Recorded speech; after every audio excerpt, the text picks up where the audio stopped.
I'm Chris Dela Cruz, and this is Michael Dela Cruz. And we're from Expanded Awareness. Today's topic is why we love meditation so much. About 20 years ago, I started meditating, and how long ago did you? Actually, I started meditating when I met you back in 2012. And it's really enhanced our journey. So we would like to share some tips, ideas, and things that make it easier. And I think that you will all be surprised to know that you probably meditate without even realizing it several times a day. Wouldn't you agree? Yeah, I feel that people meditate without even knowing. I meditate when I'm doing dishes. You might have as well, but it's just that. Let's start off with, what do you think meditation is? Okay. Well, to me, meditation is simply emptying and it's like a shower for your mind. Okay. So let's say, every day we shower, go to the shower to clean ourselves. So if you want to clean your mind, you do meditation. And also meditation is useful to receive, messages and connect with your subconscious and reprogram your subconscious to actually be in alignment with what you want in life. Instead of going through life in auto mode or robotic. Exactly. So sometimes we have certain behaviors that actually prevent us from moving on in life. It prevents us from growing. We want to grow. We want to, be more financially stable. But there's a programming in us that actually prevents us from doing that. It could be stuff from when you were a kid. Maybe somebody told you that you'll never be successful, or that you never have a good relationship. Whatever the case is, we all have this automated way of behaving. Mm-hmm. And when you meditate, you become aware of that, and it actually helps you clear all that programming that is no longer useful in your I life. see it a lot in relationships, don't you? I We have actually customers who just fall in love with somebody, but then all of a sudden all this garbage from their past comes up. Yes. And all these bad habits come up. Yes. So And then they self-sabotage a relationship. Exactly, and sometimes they are not aware of it. They usually aren't. That's because your subconscious is taking place, and everything that you experience in life is gonna be through your subconscious. So once you align your subconscious with your mind, with what you want in life, which is your conscious, then you're able to pretty much do the things that you actually are able to do or want to do in life. So are you kind of saying it's like taking control of the driver's seat instead of reacting to everybody else and everything else that's going on, the chaos? All of a sudden you're in the driver's seat and you can see everything and then respond to what you want to, ignore what you want to?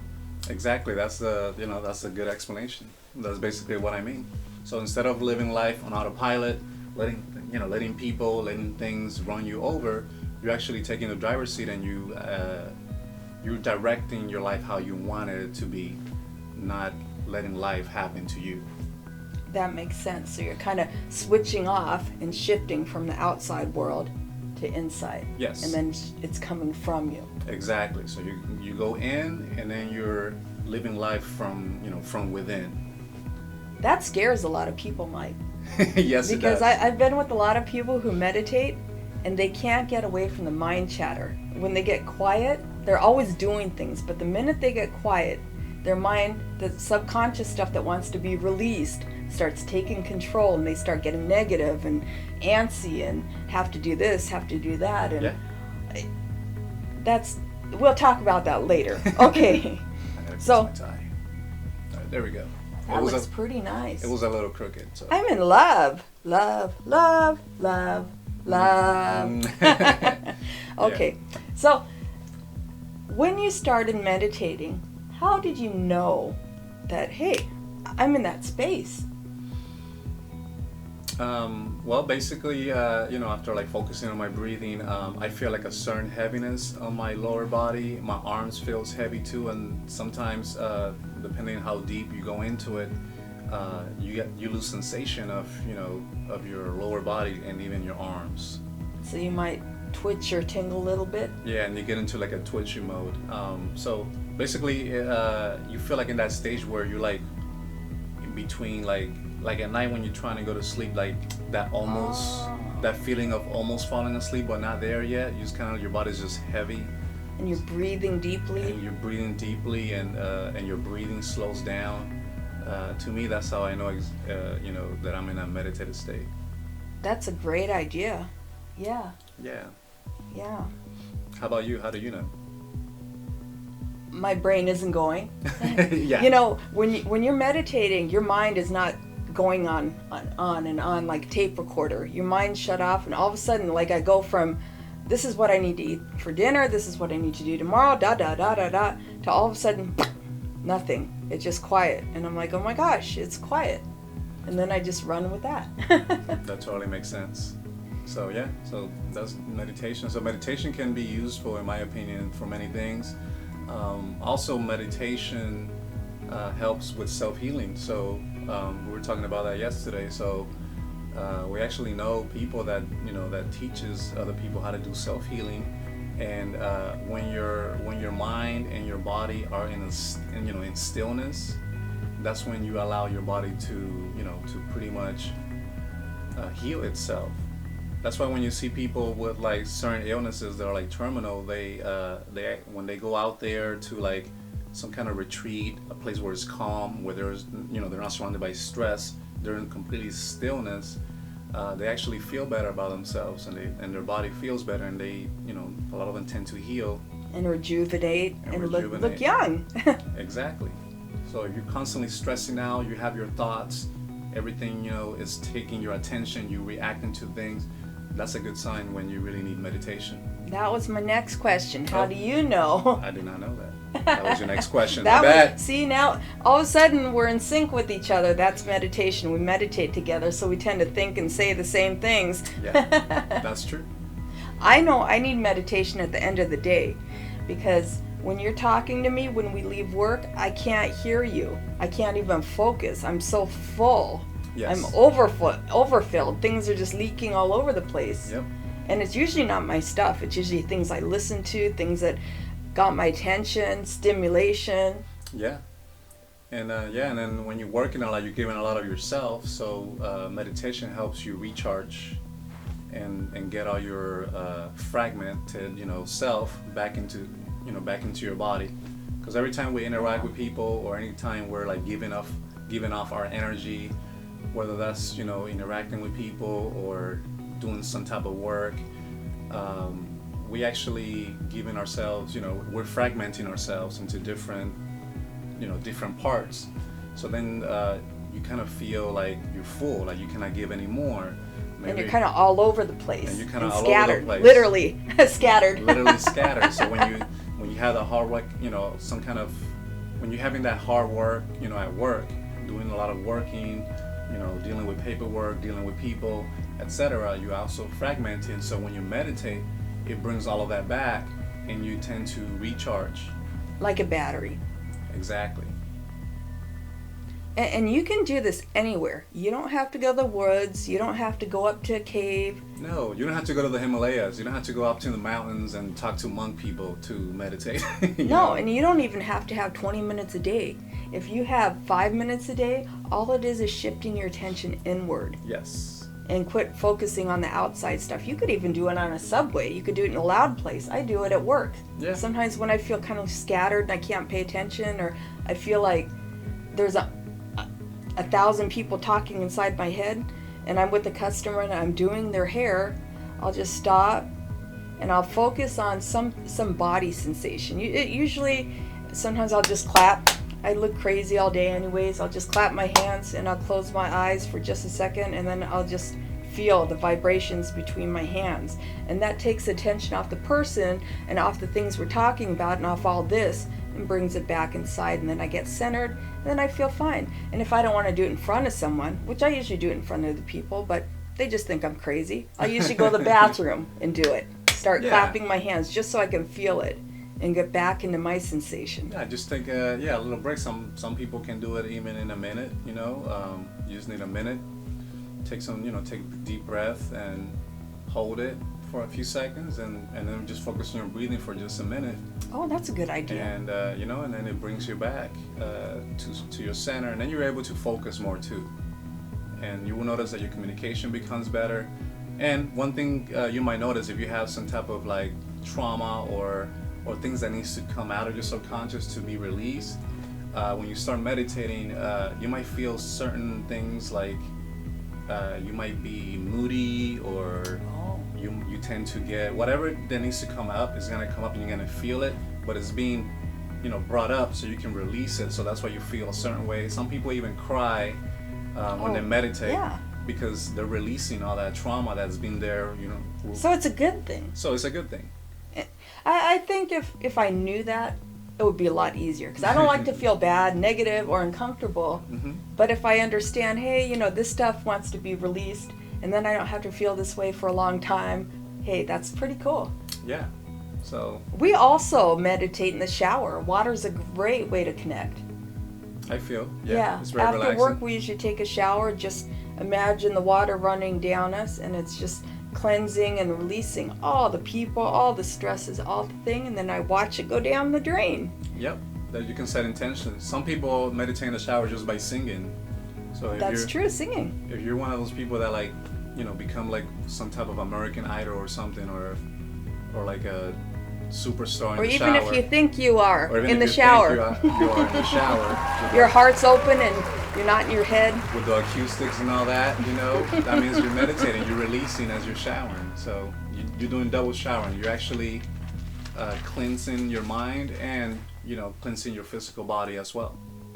I was talking to my friend Nicole Poole the other day, and she said something really great. She said, I don't think a meditation is something stoic and serious and ritualistic. No. I think of it as fun, and everybody can do it, and everything can be a meditation as long as you're present, it's intentional, and you're in a very nice state of awareness. Isn't that beautiful? That's it. That's why we named this Expanded Awareness. But also, it helps just go into your heart, just thinking about gratitude, thinking about love. When you're thinking or feeling love, not thinking, feeling love. Yes. Feeling like sometimes I'll just go into my heart and I'll feel all my love for my customers, and I'll just feel how nice it feels, and feel an experience and feel how nice it feels to be with you, my love. And it shifts whatever I am. What I could be like in the most chaotic situation, and I just go in my heart, and it will shift. I guarantee it. Yeah, and if you have issues getting into your heart, just simply, feel things that you're grateful for. Usually 10 things that you're grateful for. Maybe being alive, maybe for another year. Breathing. Whatever the case is, just get into a gratitude mode, and and then that's meditating right there. You're just getting into your heart, you're breathing, you're taking it in. And everybody has a pet. Well, if they don't have a pet, they have a husband. Just feel the love that you have for your pet. Or your teddy bear, right? Oh, Teddy! I got a teddy bear and an alien. That's wonderful. Oh. Now they know. It's all good. It's all good. So yeah, so getting into the gratitude, just being grateful for life and grateful for the things that you currently have, will also attract more of those things that you enjoy having and doing. That's true. So people that want more things, if you just say, "Oh, I want more of this," then what you're doing, you're actually telling, Creator or the universe that you don't have enough. So you're just gonna keep getting more lack of.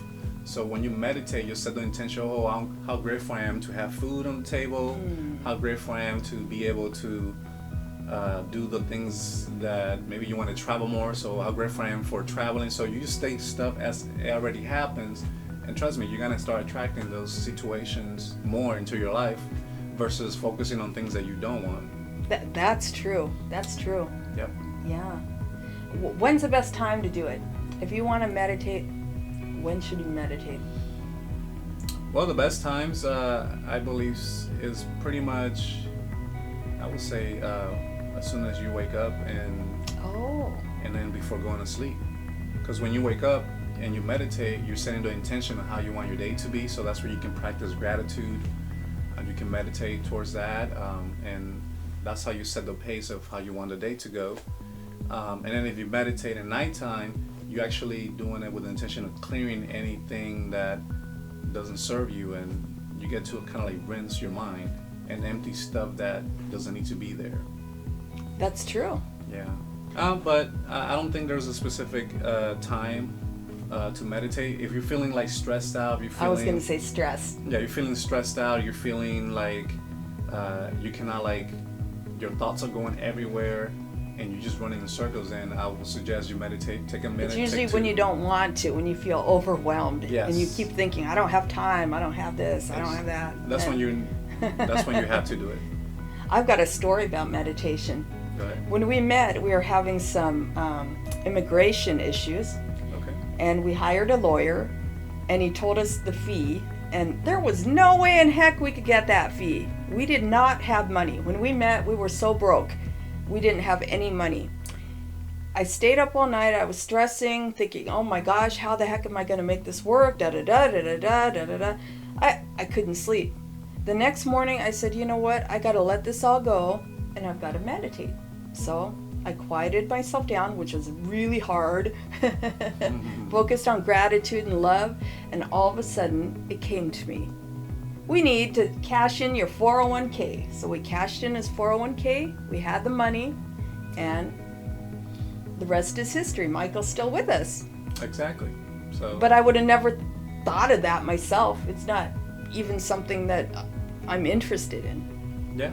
So it's pretty cool. Meditation, it helps calm you down. It helps you get clarity. It helps you receive messages, that are helpful to you in very stressful situations, especially.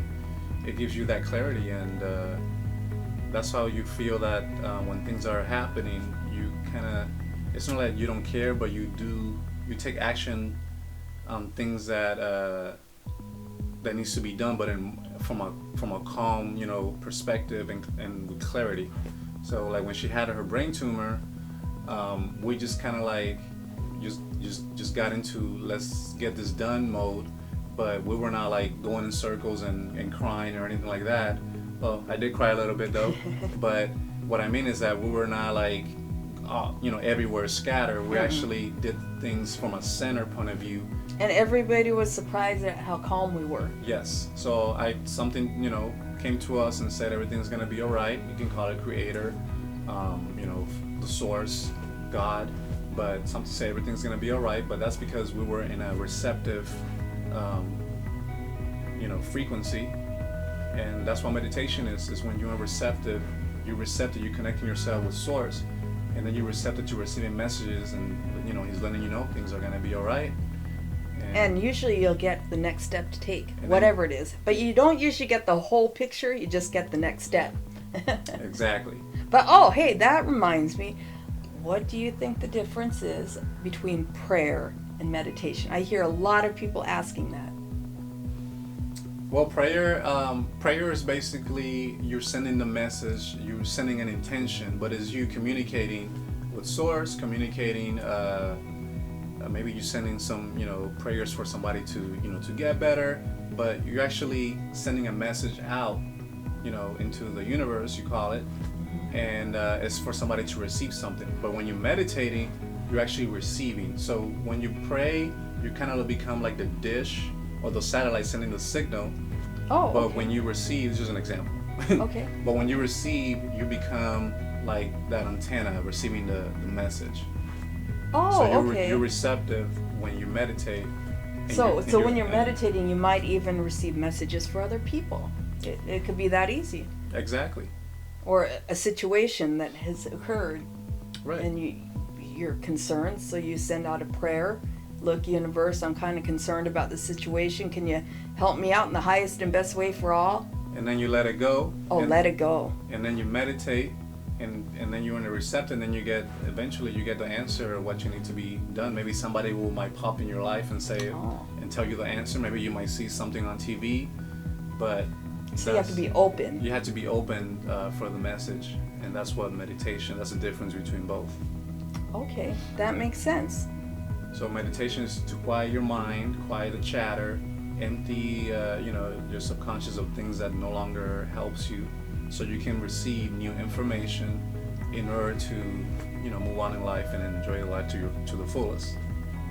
You want to be happy, You got to let go of all that old thinking, all the programming that's preventing you from being happy. So you meditate to clear all that up. And then you pray for, meaning, when you're in gratitude, say thank you for this, amen. And then you receive, what is it that you're trying to accomplish in your life? Or what is it that you want in life? That totally makes sense. That makes sense. So I want everyone to experience this. So we're going to do a little exercise. Okay? I want everybody to close their eyes, because in closing your eyes, you're kind of shutting out the world and you're going within. Okay? And I want you to clap your hands and then hold them about 6 inches apart and just feel the pulsation. When you're feeling, you're not thinking, so just feel the pulsation. Now put them on your heart and think of something or someone you're so grateful for. I'm so grateful, I'll just say it, for this opportunity to express myself to everyone. Yeah, me too. I'm just Okay. grateful for this opportunity to express myself. And I'm grateful for a life partner who wants the same things and is willing to go along this path with me. Vice versa. Okay. Now open your eyes and see how you feel. How do you feel, Mike? I feel good. I feel blissful. I feel calm. My eyesight got really clear. Yeah. And I feel like I got a natural high. It's that easy, folks. Yeah. Thank you very much for being with us and listening to our episode on meditation. Do you have anything else to add? No, I just want to say thank you for being here. If you have any comments or questions, leave them in the comments and we'll be more than glad to answer them for you. Yes. And yeah, just, if you feel stressed, if you feel, the thoughts don't stop, just calm down, take a deep breath and meditate. If you can find some useful meditations, guided meditations. Oh, there's guided meditations too if you're too active. Yeah, if you're too active and you cannot concentrate, you cannot calm down, then there's always, some people do yoga to meditate, some people, they go But one suggestion I have when you're doing affirmations, a lot of times people have affirmations on in the background and they're not even feeling the energy. It's not even getting into them. They're just thinking whatever that, I'm beautiful, I'm rich. And they're just hearing words. Words are, they're good, but if you're feeling as if and being in the moment, that's even better. That adds a little extra juice. Yeah. So like if you want to attract love and you're listening to I'm a lovable person, I'm capable, you have to feel that. Feel what it, I'm sure everybody has experienced love in their life, whether it's from a parent, a grandparent, somebody. Just feel that love, feel what it feels like. Or an animal, just feel it. But you have to feel it and it has to seem real. Because if you're just going to say I'm a millionaire, but you don't know, you've never had any sort of abundance whatsoever, or you can't see or recognize any abundance in your life, it's not going to happen. You really have to think of a time or feel an experience of when maybe your dad gave you $100, how excited you were, how it felt. Yes. So you got to get into the feeling. So that, So affirmations work, but you can't have them in the background when you're doing dishes. Yes. Affirmation works to produce thoughts in your mind, but you got to turn those thoughts into the feelings. And then once you get the feeling, then that's how you sending a signal of what you want to attract in your life. So basically, that's like the law of attraction 101 right there. It's not like how everybody explains that you just kind of think about positive and stuff like that. Mm-mm. You have to actually experience within yourself what it feels like to be positive. Exactly. Yeah. I think that sums it up. That sums it up for today. So thank you, folks, for being here. Thank you. Hasta la pasta, baby. Hasta la pasta, and we'll see you next time. Michael Dominicano in the house. Woo! All right. Chrissy the La Barista in the house. All right. Have a great day. Bye. Thank you.